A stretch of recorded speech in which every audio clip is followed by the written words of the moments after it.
Le continent africain. To live with us, the European dream. Good friend of Taiwan. Europe 1, bonjour. À 7h moins le quart sur Europe 1, la revue de presse internationale nous emmène d'abord ce matin aux États-Unis. Bonjour Aviva Fried. Bonjour. Vous êtes à Los Angeles pour Europe 1. Aviva, à la une des journaux américains ce matin. Les médias américains sont émerveillés par les contributions de campagne engrangées par Kamala Harris. Le Washington Post rapporte que la vice-présidente a reçu 540 millions de dollars depuis son entrée en campagne, un record selon le quotidien. Rien que pendant la convention, explique le New York Times, la candidate a levé 82 millions de dollars. Selon Axios, un tiers de ces dons proviendraient de personnes qui contribuent pour la première fois à la campagne et un cinquième viendrait de jeunes électeurs.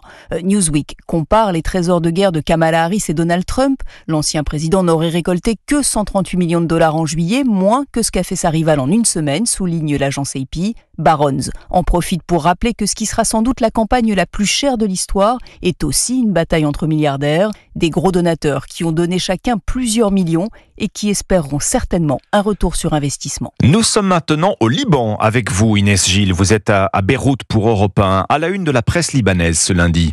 Eh bien, on parle de l'escalade de violence entre le Hezbollah et Israël.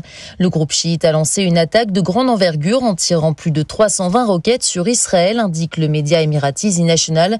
Plus tôt dans la journée, Tsahal a mené des frappes aériennes préventives, une montée des violences régionales inquiétantes. Les principales cibles du Hezbollah seraient deux sites militaires situés près de Tel Aviv.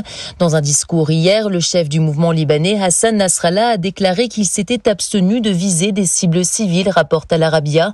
Des frappes en profondeur, mais qui ciblent des militaires.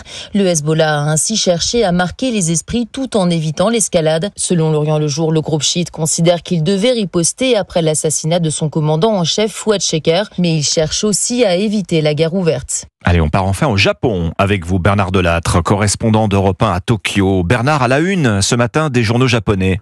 La centrale nucléaire de Fukushima et ce fiasco monumental, écrit le quotidien Mainichi. Un pataquès minable, s'indigne le tabloïd Gendai.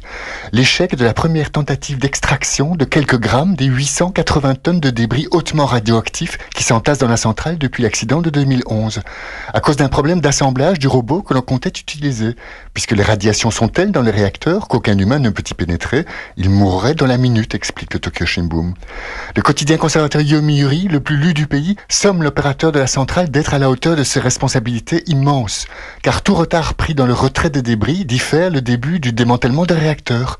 Or, ce chantier s'annonce interminable. Il prendra plus de 20 ans, rappelle le Asahi, et coûtera une centaine de milliards d'euros, ajoute le quotidien financier Nikkei. Merci Bernard Delattre, merci à nos correspondants. C'était la revue de presse internationale sur Europe 1. Excellent lundi matin à tous. Europe 1, bonjour, il est 6h49. C'est donc